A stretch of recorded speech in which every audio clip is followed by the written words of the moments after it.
मुख्यमंत्री पुष्कर सिंह धामी जोशीमठ में करेंगे रात्रि प्रवास। प्रभावित लोगों से मुलाकात कर राहत बचाव कार्य का लेंगे जायजा।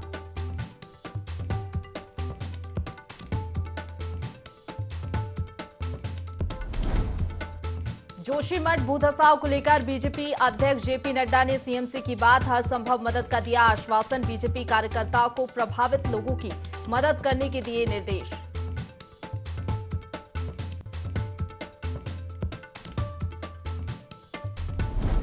सरखेत में आई देविया आपदा को लेकर कैबिनेट मंत्री गणेश जोशी ने की समीक्षा बैठक। सभी विभाग के आला अधिकारी रहे मौजूद। आपदा प्रभावित लोगों को किए चेक वितरित।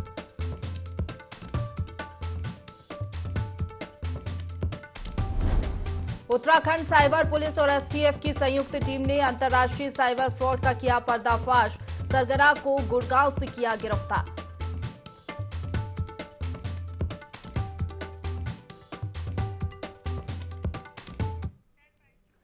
नमस्कार, देवभूमि लाइव देख रहे हैं आप। आपके साथ मैं हूं प्रशंसा। बुलेटिन की शुरुआत करेंगे देहरादून की बड़ी खबर के साथ, जहां बीजेपी राष्ट्रीय अध्यक्ष जेपी नड्डा ने सीएम धामी को फोन किया। जोशीमठ में चल रहे राहत एवं बचाव कार्यों की जानकारी ली है। जेपी नड्डा ने हर संभव मदद का आश्वासन दिया है। प्रभावितों के साथ मानवतावादी व्यवहार हो, ये जेपी नड्डा ने कहा। किसी प्रकार की जनहानि ना हो, इसके लिए सरकार जिम्मेदारी तय करे। भाजपा कार्यकर्ताओं को राहत कार्यों में जुटाने के निर्देश दिए हैं। तो जिस तरीके से जोशीमठ में हालात बने हुए हैं, लगभग 700 से ऊपर ऐसे घर हैं जहां पर दरारें पहुंच चुकी हैं, दरारें पड़ चुकी हैं घरों में। ऐसे में संकट की घड़ी में सरकार लोगों के साथ खड़ी हुई है। अब बीजेपी राष्ट्रीय अध्यक्ष जेपी नड्डा ने सीएम धामी को फोन किया। जोशीमठ में चल रहे राहत और बचाव कार्यों की जानकारी ली है। तो राज्य सरकार से लेकर केंद्र सरकार सजग है। जेपी नड्डा ने हर संभव मदद का आश्वासन दिया है। खबर पर ज्यादा जानकारी लेंगे, हमारे साथ संवाददाता आकाश फुल लाइन पर जुड़ गए हैं। आकाश, राज्य सरकार से लेकर केंद्र सरकार भी संजीदा है जोशीमठ के मामले में। खुद बीजेपी राष्ट्रीय अध्यक्ष जेपी नड्डा ने फोन का सीएम धामी से हालात जाने हैं और निर्देश भी दिए हैं कि जो प्रभावित लोग हैं उनके लिए उचित व्यवस्था की जाए। देखिए, बिल्कुल जिस तरह से सरकार लगातार जो आपदा प्रभावित लोग हैं जोशीमठ में, उनको लेकर के लगातार कार्य करे, किस तरीके से उन्हें सुरक्षित स्थानों पर पहुंचाया जाए, उनके लिए क्या कुछ मदद जो है की जा सकती है, उसको लेकर के लगातार सरकार काम कर रही है। और ऐसे में कह सकते हैं कि खुद बीजेपी के संगठन यानी कि जो राष्ट्रीय अध्यक्ष जेपी नड्डा, उन्होंने भी अब वो आगे आए हैं। उन्होंने खुद मुख्यमंत्री से फोन पे बातचीत की है। तमाम चीजों के बारे में उन्होंने जानकारी हासिल की, किस तरीके से वहाँ पर राहत और बचाव कार्य चल रहा है, प्रभावित लोगों के लिए क्या कुछ मदद सरकार की तरफ से की जा रही है। और सीधे तौर पर कहीं न कहीं ये निर्देश भी दिए गए हैं कि जनहानि कोई भी वहाँ पर ना हो, उसके लिए बाकायदा जिम्मेदारी तय की जाए। यानी कि विशेष आग्रह किया गया है कि किसी तरीके की जनहानि वहाँ पर नहीं होनी चाहिए। जिस तरीके से हालात बने हुए हैं, सरकार जल्द से जल्द लोगों को सुरक्षित स्थान पर पहुंचाए, उसको लेकर के जो है सरकार काम करे। ये तमाम बातें हुई है। उसके अलावा भी ये निर्देश एक तरीके से दिया गया है जेपी नड्डा की तरफ से तमाम बीजेपी के जो कार्यकर्ता है उत्तराखंड के, उन्हें ये कहा गया है कि वो इस समय जोशीमठ में जो रह रहे लोग हैं, काफी जो प्रभावित लोग हैं, वो काफी समस्या उनको उस समय हो रही है। तो ऐसे में तमाम जो कार्यकर्ता है वो कहीं ना कहीं उनके राहत और बचाव कार्य में मदद करे, उन्हें किस तरीके से सहायता पहुंचाई जा सकती है संगठन स्तर पर, उसको लेकर के जो है काम किया जा सके। तो कह सकते हैं कि अब बीजेपी संगठन भी जोशीमठ में जो प्रभावित लोग हैं उनके लिए आगे आया है और तमाम जो राहत और बचाव कार्य है उस पर जोर देने के साथ ही जो प्रभावित लोग हैं उनको मदद करने का जो निर्देश है वो कार्यकर्ताओं को जो है दिया गया है। बिल्कुल, राज्य सरकार तो हर एक संभव मदद पहुंचा ही रही है। राहत और बचाव कार्य जारी ही है, लेकिन केंद्रीय सरकार भी सजग है। बीजेपी राष्ट्रीय अध्यक्ष जेपी नड्डा ने भी सीएम धामी से फोन पर बातचीत की है, हालात का जायजा भी लिया है। शुक्रिया आपका हमारे साथ जुड़ने के लिए और तमाम जानकारी के लिए।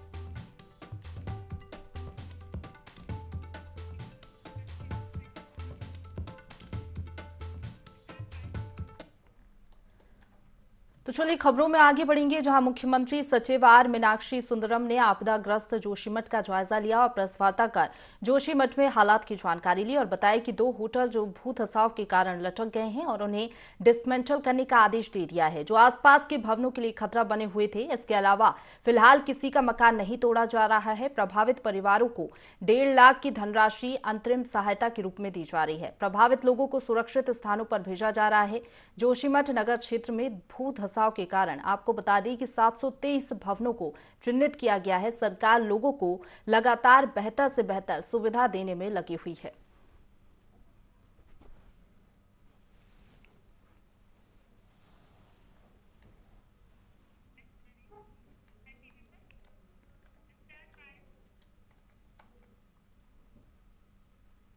आगे बढ़ेंगे। कैबिनेट मंत्री गणेश जोशी रायपुर के सरखेत पहुंचे, जहां उन्होंने अधिकारियों के साथ बैठक की और प्राकृतिक आपदा को लेकर समीक्षा की।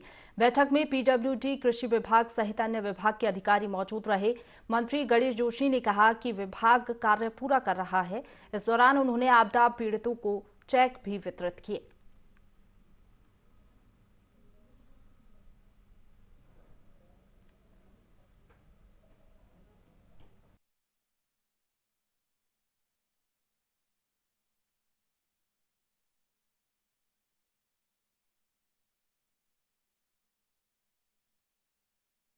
आज मैंने अधिकारियों की समीक्षा बैठक यहाँ पर की है और मैं उससे संतुष्ट हूँ कि यहाँ एक आध विभाग को छोड़कर सबने संतोषजनक काम किया है। जो प्रभावित लोग हैं उनको हम अन्यत्र स्थापित कर रहे हैं और जहाँ पर दिक्कत आ रही है, कुछ लोगों ने कहा जैसे एक छमरुली की थे और ये हम उसका फिर दोबारा इसका परीक्षण करा रहे हैं, क्योंकि इस कष्ट की घड़ी में पूरी सरकार इनके साथ में खड़ी है। कुछ लोग मिसिंग थे, आज उनके परिजनों को मुआवजा भी हमने यहाँ पर दिया है। तो चलिए अब रुक करेंगे उत्तरकाशी का, जहां माघ मेला की निविदा पर हाई कोर्ट से लगी रोक पर सोमवार को देश की सर्वोच्च अदालत सुप्रीम कोर्ट ने बड़ा फैसला सुनाया। सुप्रीम कोर्ट ने जिला पंचायत को बड़ी राहत दी है। कोर्ट ने फैसला सुनाते हुए निविदा पर लगी रोक को हटा दिया है। जिला पंचायत अध्यक्ष दीपक बिजलवाड़ ने माननीय सुप्रीम कोर्ट के फैसले का स्वागत करते हुए कहा कि जिस ठेकेदार ने मुझे व्यक्तिगत रूप से बदनाम करने की कोशिश की है, मैं उनके खिलाफ मानहानि का दावा कराऊंगा। उन्होंने कहा कि माघ मेला उत्तरकाशी की पौराणिक मेला है। उन्होंने कहा कि आगामी 14 जनवरी को प्रदेश के मुख्यमंत्री पुष्कर सिंह धामी मेले का उद्घाटन करेंगे।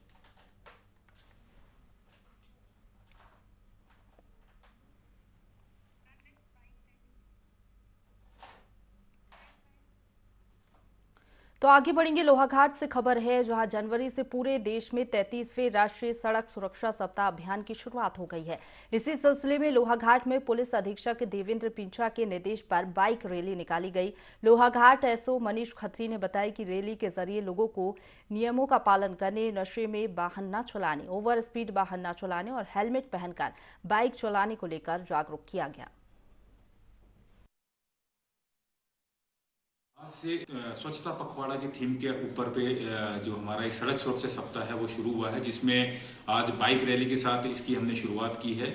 इसमें पूरे सप्ताह के दौरान में अलग अलग प्रोग्राम होंगे, जिसमें हम अवेयरनेस के प्रोग्राम चलाएंगे, गांव में जाके अवेयरनेस के भी कैंप वगैरह करेंगे। इस दौरान मैं आम जनता से यह अपील जरूर करूंगा कि वो सड़क के जो नियम है, जो ट्रैफिक रूल्स है, उनका पालन करे। कभी भी ना तो ओवर स्पीड चलाए, ना ड्रिंक करके चलाए, ना ओवरलोड रखे गाड़ी को। यथासंभव खुद और अपने परिवार की सुरक्षा का स्वयं ध्यान दें।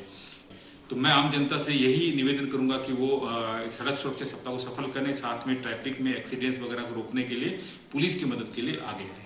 11 जनवरी 2023 से 17 जनवरी 2023 तक ये 33वां यहाँ पे राष्ट्रीय सड़क सुरक्षा सप्ताह मनाया जा रहा है। इस सुरक्षा सप्ताह के अंतर्गत जो है आज हमारा ये फर्स्ट डे, और हमारा जो आज फर्स्ट डे का हमारा प्रोग्राम है, ये हमारा जो बाइकर्स हैं इनकी अवेयरनेस के लिए है कि ये हेलमेट पहन के गाड़ी चलाएं, हेलमेट पहन के अपना टू व्हीलर चलाएं। हम सबने आज मिलकर ये एक संदेश देने की कोशिश करी है कि जब भी आप टू व्हीलर चलाएं अपना हेलमेट पहने और जब भी सड़क पर निकले तो सुरक्षित रूप से यातायात के नियमों का पालन करें। सड़क सुरक्षा के लिए हमें जैसे ही सूचना मिली अभी यहाँ आने के लिए, तो जैसे हम यहाँ पहुँचे उसके बाद हम पूरा सहयोग कर रहे हैं अपने लोकल पुलिस के साथ, और हम अपना खुद भी हम एज अ फोर्स मेंबर होने के नाते हम खुद भी हेलमेट और अपना सभी प्रकार का सेफ्टी प्रिकॉशन लेते हैं और पूरी तरीके से हम अपना सहयोग देने के लिए तैयार हैं और आगे भी तत्पर रहेंगे। जरूरी बात है कि बिना हेलमेट के हम अपनी सुरक्षा नहीं कर सकते। सड़क में अगर चलना है तो हेलमेट पहनना बहुत ही जरूरी है। आगे बढ़ेंगे। रामनगर में वन गुज्जर अधिकारियों का दुरुपयोग कर रहे हैं। लगातार पेड़ पौधों को नष्ट कर अतिक्रमण किया जा रहा है। इतना ही नहीं, वन विभाग को 2 रेंजों में अवैध अतिक्रमण कर वन भूमि पर अवैध कब्जा कर बैठे हैं। लेकिन अब वन विभाग ऐसे वन गुज्जरों पर कार्रवाई की बड़ी रणनीति बना रहा है। वन विभाग की लिस्ट में मोहम्मद सफी का नाम सबसे ऊपर है। मोहम्मद सफी के ऊपर पहले से ही वन विभाग और रामनगर कोतवाली में गंभीर अपराधों में मुकदमे दर्ज हैं।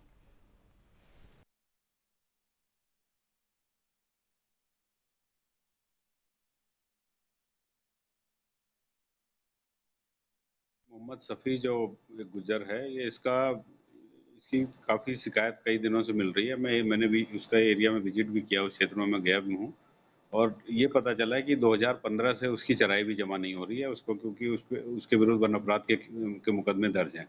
तो इस तरह के जो नटोरियस टाइप के लोग हैं, इनके खिलाफ तुरंत हम लोग एक बड़ी कार्रवाई करने की योजना बना रहे हैं और जल्दी ही इनके खिलाफ कार्रवाई दिखाई देगी।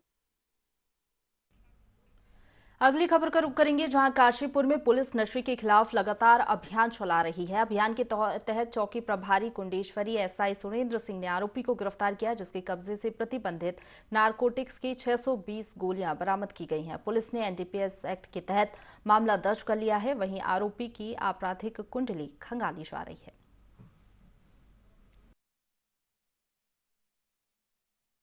महोदय के निर्देशों के क्रम में और एसएसपी उधम सिंह नगर महोदय के आदेशानुसार लगातार नशे के खिलाफ कार्रवाई की जा रही है और इसी के क्रम में ये काशीपुर पुलिस ने एक युवक की गिरफ्तारी की है, जो चेकिंग के दौरान जिसके पास कुछ प्रतिबंधित दवाइयाँ उसके पास प्राप्त हुई हैं। इसमें लगभग 620 कैप्सूल मिले हैं जो कि प्रतिबंधित हैं और इसी की साथ ही हमने इसमें ड्रग इंस्पेक्टर को भी इसकी सूचना दे दी है। फिलहाल माननीय न्यायालय के समक्ष इनको पेश किया जा रहा है और इसमें अग्रिम कार्रवाई की जाएगी। खटीमा में खालसा पंथ और ग्रंथ साहिब के संस्थापक गुरु गोविंद सिंह की जयंती को धूमधाम से मनाया गया।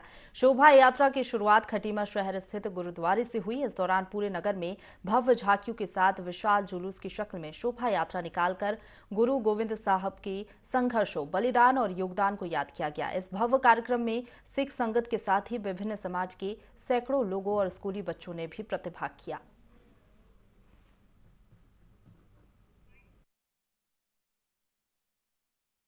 गुरु गोविंद सिंह जी की जयंती जो है बड़ी धूमधाम से मनाई जाती है। दूर दूर से संगत आई हुई है। इलाके के लंगर की व्यवस्था उसमें बढ़िया करके और पांच प्यारों की व्यवस्था है और नारकपतों से गुरु नानक बैंड आया हुआ है। तो जो स्कूल के बच्चे आए हुए हैं जिसमें और बड़ी ही धूमधाम से मनाया जाता है, जिसमें लंगर की बहुत बड़ी व्यवस्था थी, जिसमें प्रशासन द्वारा कोतवाली से पुलिस द्वारा बहुत अच्छी व्यवस्था दी गई है। मैं सबका धन्यवाद करना चाहूँगा। अगली खबर का रुख करेंगे, जहां चंपावत जिले के लोहाघाट उप जिला चिकित्सालय में स्वास्थ्य विभाग द्वारा सुविधा नहीं दी जा रही है, जिसके चलते विशेषज्ञ डॉक्टर मरीजों का इलाज नहीं कर पा रहे हैं। बता दें, उप जिला चिकित्सालय लोहाघाट में 5 साल बाद हड्डी रोग विशेषज्ञ डॉक्टर अमरीश कुमार की नियुक्ति हुई है। नियुक्ति हुए करीब 1 महीना बीत चुका है, लेकिन ऑपरेशन थिएटर में आवश्यक उपकरण और सुविधा नहीं है, जिसके चलते लोहाघाट उप जिला चिकित्सालय में हड्डी का ऑपरेशन नहीं हो पा रहा है। डॉक्टर अमरीश ने बताया कि अस्पताल में ऑपरेशन थिएटर तैयार नहीं है और उपकरणों की भारी कमी है, जिसके लिए सीएमओ को पत्र लिखा जा चुका है। उपकरणों और ऑपरेशन थिएटर की कमी की वजह से मजबूरी में मरीजों को जिला मुख्यालय में रेफर करना पड़ता है। थिएटर अगर हमारा स्टार्ट हो जाएगा तो मरीजों को काफ़ी दूर के लिए नहीं जाना पड़ेगा। यहाँ ऑपरेशन थिएटर में कुछ भी सामान नहीं है। एक रिक्वायरमेंट भेज रखी है तो जिसमें मिनिमम बेसिक जो चाहिए, कॉटरी, टूनिके, जो बेसिक सामान चाहिए एटलीस्ट वो हमें प्रोवाइड कर दे तो हम कुछ यहाँ पे अपने ऑपरेशन शुरू करें। तो से यहाँ पे पेशेंट को अभी भी ऑपरेशन की वजह से रेफ़र ही करना पड़ रहा है। तो फिर से वापस वही होते हुए भी, चिकित्सक के होते हुए भी, सर्जन के होते हुए भी ये रेफरल सेंटर ही बन के रह जाएगा अगर ऑपरेशन थिएटर यहाँ पे जल्दी से जल्दी शुरू नहीं किया गया। जोशीमठ में भू धसाव के कारण कई परिवार आपदा की चपेट में आए हैं। राज्य सरकार के द्वारा लगातार प्रयास किए जा रहे हैं जिससे वहां रह रहे लोगों को राहत मिल सके। साथ ही राज्य सरकार द्वारा लोगों के रहने, खाने पीने की व्यवस्था सुचारू ढंग से की जा रही है। वहीं धर्मनगरी हरिद्वार पहुंचे वन विकास निगम के अध्यक्ष कैलाश गहतोड़ी ने साधु संतों से मुलाकात की और विपदा की इस घड़ी में संतों से सहयोग की अपील की, जिसमें साधु संतों ने भी मदद का आश्वासन दिया है। वन विकास निगम के अध्यक्ष कैलाश गहतोड़ी का कहना है कि प्रधानमंत्री नरेंद्र मोदी खुद मॉनिटरिंग कर रहे हैं और मुख्यमंत्री पुष्कर सिंह धामी तमाम अधिकारियों और भू वैज्ञानिकों के साथ मिलकर कार्य कर रहे हैं। मुख्यमंत्री जी स्वयं रात दिन जो है सारे अधिकारियों के साथ मिलकर के कल तो देर रात तक जो है भूगर्भ वैज्ञानिकों के साथ बैठे हैं और ये आपदा है, ये दैवीय प्रकोप है और इसमें सब लोगों ने जो है मिलजुल करके इससे बाहर निकलना है। ये आपदा की घड़ी है, ये दैवीय प्रकोप है इसमें सब लोगों ने मिलजुल करके उस जनता का उत्साह बढ़ाने का काम करना चाहिए, सरकार को सहयोग करने का काम करना चाहिए। आज मंत्री जी हमारे आश्रम से गरीबदास लालूवाला सेवाश्रम मायापुर हरिद्वार में आए और यही चर्चा हुई कि जो दैवीय आपदा आई है अभी जोशीमठ में, इसके लिए हमारा पूरा युवा भारत साधु समाज, संत समाज सरकार के साथ खड़ा है और जो भी सरकार इसके लिए हमें कहेगी मदद के लिए, हम पूरा संत समाज तैयार है। इससे ज़्यादा जो सहयोग बन सके हम सबको मिलजुल करके करना चाहिए और इस आपद की घड़ी में युवा भारत साधु समाज, संत समाज जोशीमठ के उन पीड़ित लोगों के साथ है, खड़ा है और हमेशा खड़ा रहे। आदरणीय मंत्री जी आए हमारे गरीबदासी आश्रम में, तो हम युवा भारत साधु समाज की ओर से उनसे जो वार्ता हुई उसमें मंत्री जी ने भी हमसे आग्रह किया कि संत समाज को इस आपदा को लेकर के आगे आना है। तो हम लोगों ने सबने युवा साधु समाज और अन्य संत समाज सभी तन मन धन से उन सभी जोशीमठ के परिवारों के साथ है। जो भी हमारे को निर्देश होंगे या जिस तरीके का भी सहयोग की हमसे अपेक्षा की जाएगी, हम सब जगह से तन मन धन से उन सबके साथ है। जोशीमठ में प्रभावितों को उचित मुआवजा दिए जाने की मांग को लेकर पूर्व मुख्यमंत्री हरीश रावत देहरादून के गांधी पार्क में मौन उपवास पर बैठे हैं। रावत ने कहा कि सरकार जोशीमठ में लोगों के घर और होटल को तोड़ रही है, लेकिन अभी तक उनके मुआवजे को लेकर कुछ नहीं कहा गया, जिसको लेकर कल भी लोगों का विरोध देखने को मिला था। कांग्रेस मुख्य विपक्ष होने के नाते मांग करती है कि सरकार को मुआवजे को लेकर फैसला लेना चाहिए, जिससे लोगों को पता चले कि उनको सरकार क्या मदद दे रही है। बिल्कुल अमानवीय चेहरा दिखाई दे रहा है। पहले तो आपका जो रिस्पांस था वही इतना धीमा और इतना समय ले लिया सब, और उस पर आप कतई भी संवेदना नहीं दिखा रहे हैं। लोगों का मकान, जिंदगी भर की पूंजी, होटल सब तोड़ रहे हैं आप, और उनको मुआवजा क्या देंगे वो मालूम नहीं है। जोशीमठ का कोई भी आदमी जो जुड़ा हुआ है, यहाँ तक कि जो है वहाँ का होटल का कर्मचारी तक जो है दूसरी जगह नहीं जाना चाहेगा, वो चाहेगा जोशीमठ या जोशीमठ के आसपास। कम से कम मुआवजे की राशि क्या रेट होंगे, कौन सा तर्ज होगा, आप कह दो बद्रीनाथ के तर्ज होंगे। और आज भी अभी भी वो खतरा बना हुआ है, तो उसके विरोध में विरोध प्रकट करने के लिए हमने 1 घंटे के मौन उपवास की बात कही है। आगे बढ़ेंगे। प्रदेश अध्यक्ष करण मेहरा के नेतृत्व में कांग्रेस का डेलीगेशन सूबे के मुख्यमंत्री पुष्कर सिंह धामी से मिलने उनके कैंप कार्यालय पहुंचा, जहां कांग्रेस कार्यकर्ताओं ने मुख्यमंत्री धामी से जोशीमठ और अन्य क्षेत्रों में आ रही दरारों को लेकर चर्चा की। साथ ही जोशीमठ भूधसाव में प्रभावित लोगों को वन टाइम सेटलमेंट और तमाम तरीके की सुविधाएं उपलब्ध कराने को लेकर चर्चा की। बता दें, कांग्रेस पिछले 6 तारीख से मुख्यमंत्री से मिलने का आवेदन कर रही थी और समय न देने पर सीएम आवास के बाहर प्रदर्शन भी किया था। कांग्रेस प्रदेश अध्यक्ष और नेता प्रतिपक्ष यशपाल आर्य ने मीडिया को बताया कि कांग्रेस पार्टी सरकार के हर कदम पर अपनी पैनी नजर रखेगी और यदि कोई कोताही सरकार द्वारा बरती जाती है तो कांग्रेस पार्टी जनता की आवाज को उठाने का काम करेगी। आज पूरी उत्तराखंड की जो हालत है उस पर चर्चा हुई, क्योंकि जोशीमठ ने सबका ध्यान आकर्षित किया, लेकिन हकीकत में जोशीमठ का अस्तित्व खतरे में। साथ में उत्तरकाशी में दरारें, बगल में कर्णप्रयाग में दरारें, रुद्रप्रयाग में आज खबर आई है कि वहाँ भी दिक्कतें हो रही हैं। आपके साथ लगा हुआ जो मसूरी वाला एरिया है वहाँ भी इस तरीके की परेशानियां देखने में आ रही हैं। इन सभी विषयों को लेकर हम मिले हैं। हमने मुख्यमंत्री से कहा कि मंत्रियों की एक ग्रुप को वहाँ आपको भेजना चाहिए जो वहीं कैंप करें और लोगों के बीच में रह के उनके राहत कार्यों का जायजा लें। जोशीमठ आज अपने अस्तित्व की लड़ाई लड़ रहा है। जिस तरह के हालात हैं और जिस तरह के वहाँ पर डर पैदा हुआ है, लोगों का भविष्य अंधकारमय दिखाई दे रहा है और लोग रातों भर सड़क के किनारे, सड़क के बीच में रह रहे हैं। दरारें आ चुकी हैं, पूरी तरह मकान ध्वस्त होने के कगार पर हैं। ऐसे हालात में वो जीवन जी रहे हैं, तो उसके लड़ाई की लड़ने का दायित्व तो हमारा है और हमने कहा है कि हम इस ऐसे वक्त में, ऐसे कठिन समय में हम जोशीमठ के बाशिंदों के साथ। तो आगे बढ़ेंगे, रुक करेंगे जोशीमठ का, जहां आपदाग्रस्त जोशीमठ पहुंचे हैं सीएम पुष्कर सिंह धामी। जोशीमठ में कैंप करेंगे सीएम पुष्कर सिंह धामी। बड़े अधिकारी आपको बता दें पहले ही जोशीमठ पहुंच चुके हैं। भूधसाव की एक एक घटना को सीएम धामी खुद देखेंगे। सबसे पहले प्रभावितों को शिफ्ट करना उनकी प्राथमिकता है, ये उन्होंने कहा है। एक एक परिवार को सुरक्षित बाहर निकाला जाएगा। इस वक्त पहला फोकस जोशीमठ मात्र है। सरकार हर पल जोशीमठ के लोगों के लिए कार्यरत है, धामी ने ये कहा है। तो लगातार जिस तरीके से हम देख रहे हैं, सीएम पुष्कर सिंह धामी अपनी पैनी नजर तो बनाए हुए थे, राहत बचाव कार्य भी जारी है और अब सीएम पुष्कर सिंह धामी खुद जोशीमठ पहुंचे हैं। जोशीमठ में कैंप वो करेंगे। बड़े अधिकारी पहले ही जोशीमठ पहुंच चुके हैं। भू धसाव की एक एक घटना को सीएम पुष्कर सिंह धामी खुद देखेंगे। तो सीएम धामी ये कह भी चुके हैं कि सबसे पहले प्रभावितों को शिफ्ट करना उनकी प्राथमिकता है। एक एक परिवार को सुरक्षित किया जाएगा। इस वक्त पहला फोकस सरकार का जोशीमठ है। तो चलिए इसी खबर पर ज्यादा जानकारी के साथ हमारे साथ Uttarakhand state head doctor Ajay Dondiyal ji जुड़ गए हैं। सर, जिस तरीके से लगातार हम देख रहे हैं, सीएम पुष्कर सिंह धामी लगातार नजर तो बनाए हुए थे, अब वो खुद जोशीमठ पहुंचे हैं। संवेदनशीलता मुख्यमंत्री की दिखती है कि खुद प्रभावितों से पहले मुलाकात भी की और अब वहां के हालात का जायजा जमीनी स्तर पर लेंगे। देखिए, पुष्कर सिंह धामी इससे पहले एक दौर कर चुके हैं। पहले जोशीमठ का आपदाग्रस्त जोशीमठ का दौरा वो पहले कर चुके हैं, हालात का जायजा ले चुके हैं, प्रभावितों से मिल चुके हैं। कुछ घरों में जा करके उन्होंने खुद हालात देखे, कहाँ कैसी दरारें हैं, सड़कें कैसी फटी हुई हैं।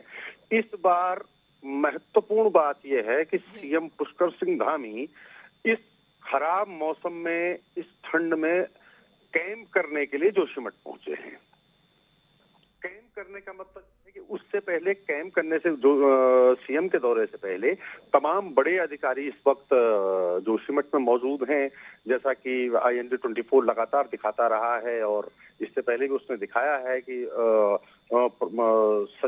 सीएम साहब के सचिव ने खुद प्रेस कॉन्फ्रेंस करके हालात को बयां किया, बताया कि सरकार कौन कौन से कदम उठा रही है। वो सचिव भी वहां खुद मौजूद हैं। मुख्यमंत्री खुद सारे कार्यक्रमों को रद्द करके सीधे जोशीमठ को रवाना हो गए और कैंप करने गए हैं। बड़ी बात यह है कि कैंप करने गए हैं। मैं इस शब्द को बार बार कह रहा हूं। वो कैंप करने गए हैं और कैंप इसलिए करने गए कि वो तमाम अधिकारियों को वहां पर लेकर के खुद ये देखना चाहते हैं कि अब तक क्या हुआ, कल तक क्या हुआ और कल से क्या होने जा रहा है। इससे पहले सरकार सीधे सीधे कह चुकी थी कि हम हर प्रभावित को 1.5 लाख रुपए फौरी तौर पर अंतरिम राहत देंगे। 50,000 रुपए उसको शिफ्ट करने का खर्चा होगा। 1 लाख रुपए उसको एक राहत के तौर पर मिलेगा। जो लोग किराए पर रहना चाहते हैं, घर छोड़ करके, जिनको लगता है वो असुरक्षित हैं, जो एक किराए के घर में, अदद घर में कहीं दूसरी जगह रहना चाहते हैं, उनको 6 महीने तक 4,000 रुपए हर महीने किराया भी दिया जाएगा, वो सरकार देगी। इस बीच सरकार ने 131 परिवारों को, करीब 650 लोग हैं, 131 परिवारों के करीब 650 लोग हैं जिनको विस्थापित कर दिया है। विस्थापन अस्थायी है अभी, इसके बाद स्थायी विस्थापन की प्रक्रिया चलेगी। सरकार ये कह चुकी है पहले ही कि हम मार्केट रेट पर मुआवजा देंगे। बिल्कुल सही कहा आपने। मुख्यमंत्री की संवेदनशीलता भी दिखती है। सूबे के मुखिया होने के नाते वो खुद वहां पर कैंप करने के लिए पहुंचेंगे, बड़ी बात है। और ये कहीं ना कहीं दर्शाता है कि वो आम जनता के लिए कितना अपना, किस तरीके से रुख रखते हैं और संवेदनशीलता भी जाहिर होती है। इससे शुक्रिया आपका हमारे साथ जुड़ने के लिए और तमाम जानकारी हम तक पहुंचाने के लिए। तो इसी के साथ बुलेटिन में फिलहाल इतना ही। आप बने रहिए IND-24 के साथ।